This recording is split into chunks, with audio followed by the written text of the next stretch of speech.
देश के संविधान के गौरवशाली 75 वर्ष के संपन्न होने पर जब 26 नवंबर 1949 को देश ने संविधान को अंगीकृत किया था,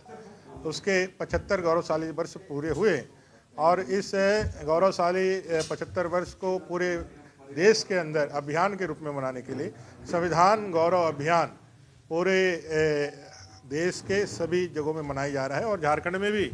इस अभियान को गति प्रदान करने के लिए, इसको राजनीतिक कार्य रूप देने के लिए आज हमारी बैठक हुई थी। सभी जिलों से हमारे संयोजक आए थे। हम मंडल तक, जिलों तक संविधान के उन तमाम आयामों को, संविधान के रचयिता, संविधान के शिल्पकार बाबा साहब आम्बेडकर के राष्ट्रवादी चरित्र, कांग्रेस द्वारा बाबा साहब आम्बेडकर के अपमान और मोदी जी और भारतीय जनता पार्टी के द्वारा भारतीय संविधान और बाबा साहब आम्बेडकर को दिए गए सम्मान, ये सारे विषयों को लेकर के जनता के बीच में जानने वाले हैं और उसी के निमित्त आज की बैठक संपन्न हुई है। 11 तारीख से शुरू हो रही है, कहाँ से? ये संपूर्ण झारखंड प्रदेश में होगा। चूँकि हमारा सदस्यता का विशेष अभियान चल रहा है, इसलिए हम लोग 15 जनवरी से इस अभियान को पूरे युद्ध स्तर पर लेकर के अभियान को और गति दे करके 15 से 25 तारीख तक हम लोग इसको, जनवरी तक इसको पूरा करेंगे। कोई नैतिक अधिकार कांग्रेस का नहीं बनता है। जिन्होंने बाबा साहब आम्बेडकर के मरणोपरांत 2 गज जमीन उनके अंत्येष्टि के लिए नहीं दी, जिन्होंने अपने पूरे शासनकाल में बाबा साहब आम्बेडकर को भारत रत्न के उपाधि से नहीं नवाजा, जिसने बाबा साहब आम्बेडकर को 2 बार चुनाव में हराने के लिए षड्यंत्र पूर्वक पूरी ताकत लगा करके उनको हरवाया, जिन्होंने बाबा साहब आम्बेडकर को अपने मंत्री परिषद से इस्तीफा देने के लिए बाध्य किया, ऐसे कांग्रेस के बार बार अपमानित करने और बाबा साहेब के संविधान की धज्जियां उड़ाने, आपातकाल 90 से ज़्यादा बार राष्ट्रपति शासन लगा करके संविधान की मूल आत्मा को खंडित करने वाली कांग्रेस आज 1000 चूहे खाकर बिल्ली चले हज पर इस कहानी के चरितार्थ करते हुए बाबा साहब आम्बेडकर और संविधान की प्रतियां लेके घूम रही है जनता को गुमराह करने के लिए। एक विषय है जो आपने देखा होगा कि सुप्रीम कोर्ट ने कहा, आप कब तक पिछले 5 साल नेता प्रतिपक्ष इन्होंने बहाना बना करके इन्होंने सूचना आयुक्त और कई एक संवैधानिक पदों का गठन नहीं किया। मैं 1 साल तक नेता प्रतिपक्ष के रूप में काम किया,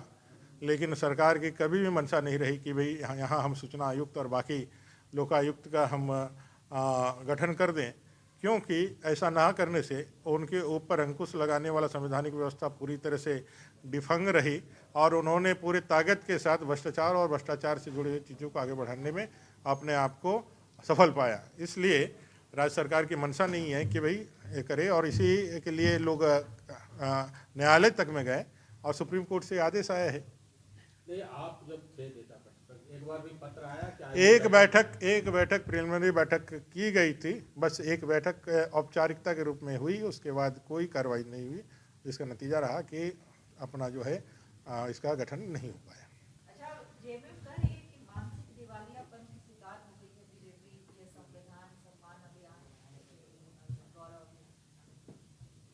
बाबा साहब आम्बेडकर के प्रति सम्मान दिखाना उनके लिए तो पागलपन ही है, क्योंकि उन्होंने तो कभी संविधान का सम्मान किया नहीं।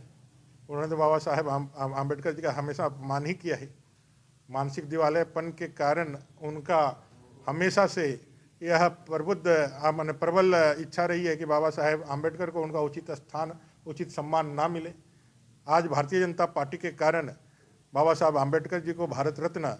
और 5 तीर्थ बना करके उनके जन्म, मृत्यु, शिक्षा और दीक्षा भूमि से आज उनका सम्मान पूरे देश दुनिया में अगर स्थापित करने का, 26 नवंबर को संविधान गौरव दिवस के रूप में प्रतिस्थापित करने का अगर गौरव भारतीय जनता पार्टी दे रही है, तो ऐसे सामंतवादी सोच वाले लोग, कांग्रेस पार्टी और उनके सहयोगी दल एक दलित के सम्मान को कैसे बचाएंगे? और इसीलिए उनको लगता है कि भारतीय जनता पार्टी के द्वारा दिए गए सम्मान उनको दिवालियापन दिख रहा है।